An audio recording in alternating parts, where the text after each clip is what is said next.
Few drivers in motorsport can stand on the same level as Carlos Sainz. Even without the same numbers as drivers like Sébastien Loeb and Sébastien Ogier, Carlos Sainz is considered by many as the greatest rally driver in WRC history, and that's no coincidence.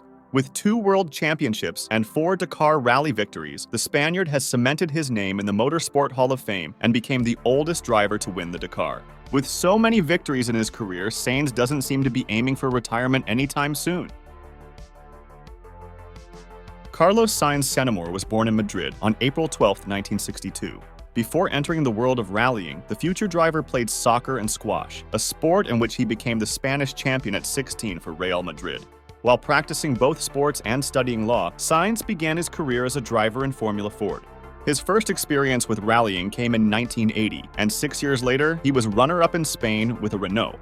In the following 2 years, 1987 and 1988, Sainz raced with a Ford Sierra RS Cosworth and became champion. His good performances in domestic rallies led Ford to hire him to race in the World Championship in '87, where he finished 7th in the Tour de Corse and 8th in the RAC Rally. It was during this time that Sainz began a partnership with navigator Luis Moya, with whom he raced for 15 years. In 1988, the driver continued to achieve good results, such as 5th place in the Tour de Corse and the Rally San Remo. With Ford's weakening presence in the World Championship, the Spaniard decided to switch to Toyota, where he raced from '89 to '92. Driving a Toyota Celica GT4, Sainz had a poor start in the first year, retiring 4 times in a row. His luck changed in the following races, where he was a constant presence on the podium. The following year brought victories, and the Spaniard won the Acropolis Rally, the Rally of New Zealand, the Thousand Lakes Rally, and the RAC Rally. With so many victories, the championship title was inevitable, and Sainz surpassed Lancia, which raced with Didier Auriol and Juha Kankkunen. The Finnish driver returned to the top in 1991, beating Sainz by just 7 points. That year, the Spaniard lost the title in the last race, which started with him leading by just 1 point. For 1992, the team had the evolved version of the Celica, and the Spaniard achieved victories in the Safari Rally and the Rally of Catalonia. Competing for the title again, the driver arrived at the final stage again in the lead, this time by just 2 points. The driver managed to win in the final race and became a double WRC champion. To celebrate the victory, Toyota sold that year a limited edition of the GT4 ST1 185, composed entirely of homologation cars. The titles with Toyota didn't keep the Spaniard in the European team. Due to Castrol's sponsorship, the driver moved at the end of 1992 to Jolly Club, a team supported precisely by the rival manufacturer, Lancia. After years of dominance and favoritism, the car of the Italian brand was becoming outdated, and the driver went to the team with the promise that the car developments would not be interrupted. With an already inferior car compared to the others, Sainz only managed 1 podium in the Acropolis Rally. In San Remo, the driver achieved a 2nd place, but the team was disqualified due to irregular fuel. After finishing the year in 8th, the manufacturer decided to leave the WRC, never to return. With Lancia's departure, Sainz moved in 1994 to the Subaru World Rally Team, replacing Ari Vatanen. Working in the same team as Colin McRae, the Spaniard helped develop the Impreza, and during the year, the team managed to challenge both Ford and Toyota.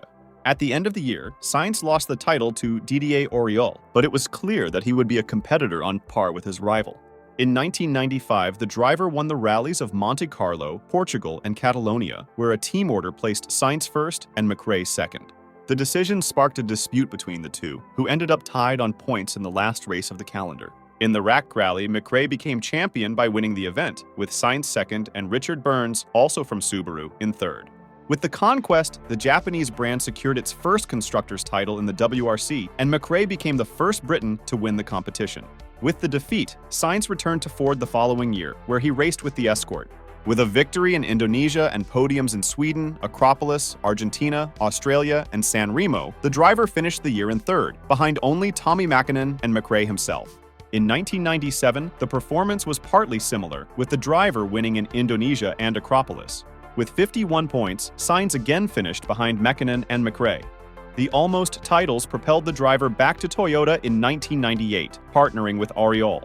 Right on his debut, the Madrilenian won in Monte Carlo, and after some podiums, won again in New Zealand. Competing again against Mäkinen and Mitsubishi, Sainz arrived with an advantage in the British Rally. His rival had to retire on the first day of the event, so it was enough for the Spaniard to finish 4th overall. In the last stage of the rally, Sainz came to win the title, but a mechanical problem forced the driver to retire. In the end, Mäkinen and Mitsubishi were the champions. 1999 was a year with many podiums, but no victories. The points accumulated during the year allowed the driver to finish only 5th, although Toyota won the title. The year was again for Mäkinen, who won his 4th and last title in his career.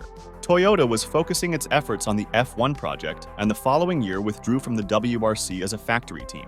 Sainz returned to Ford again, where he drove the Focus in 2000. With McRae again as a partner, the Spaniard achieved several podiums until winning in the Cyprus Rally. With 46 points, Sainz finished behind Richard Burns and champion Marcus Grönholm. The following year, the podiums were again numerous, but the victory did not come as in 1999. The lack of victories does not take away from Sainz's merit, who was one of the title contenders throughout the year. The victory would only return to the Madrilenian in 2002, when he won in Argentina. The conquest fell into the driver's lap due to the disqualifications of Grönholm and Burns' Peugeots, which occupied the top places. For the rest of the year, Sainz's presence among the top finishers was recurrent, and the driver finished the championship in 3rd, losing only to Grönholm and Petter Solberg. At the end of the year, both he and McRae decided to leave Ford and went to Citroën.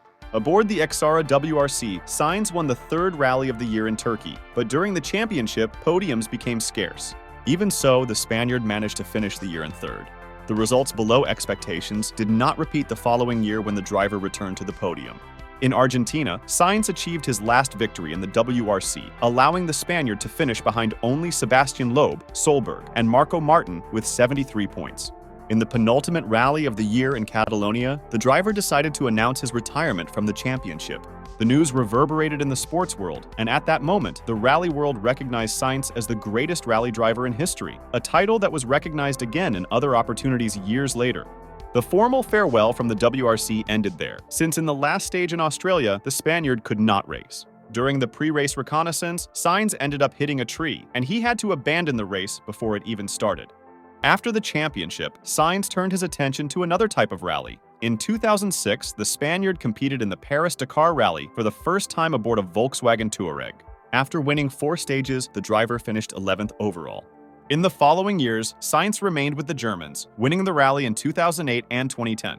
In the meantime, the Madrilenian tried to run for vice president of Real Madrid without success. In 2007, he won the cross-country Rally World Cup, and in the years 2009 and 2010, Sainz won the Silkway Rally. After being left out in 2012, the driver returned to the Dakar in 2013 with a buggy, but failed to complete the event and retired in the 6th stage. Besides the iconic rally, the Spaniard also participated in Volkswagen's WRC project, helping to develop and test the Polo RWRC used by the team in the championship. The following year, the driver again suffered from problems in the Dakar and also retired, this time in the 10th stage. With Peugeot's announcement of a return to the race, Sainz was announced in the team to race with the DKR model. His stay at the brand lasted 4 years, and in the first 3 he was forced to retire, either due to breakdowns or accidents. In his last year, the Spaniard won for the French brand after winning 2 stages. At the end of 2018, Peugeot left the event, and the driver moved to the X-Raid team.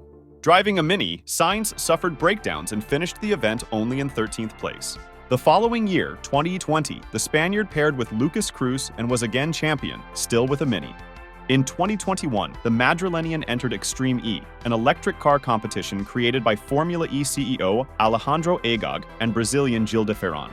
With Sainz himself and Laia Sanz as partner, the team finished 5th in 2021 and 3rd in 2022.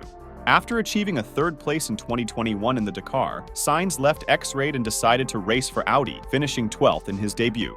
In the 2023 edition, the driver had already won one of the stages and was in 44th place when he flipped his Audi RS Q e-tron E2. Even after feeling chest pains and being rescued, the Spaniard decided to continue in the race, but the damage to the car was beyond repair. The injuries at the event were enough for the driver not to contest Extreme E, giving way to Matthias Ekstrom. In 2024, Sainz was again the winner with Audi, paired with Lucas Cruz. The conquest made Sainz the oldest winner of the Dakar at 61. Permanently replaced in Extreme E by Fraser McConnell, Sainz still competes in the World Rally Raid for the Audi team, and so far has not shown signs of retiring for good. If you enjoyed the video and want more information about Formula 1, IndyCar, and others, subscribe to the channel. questions, suggestions, or tips are always welcome. Leave them in the comments below. Until next time,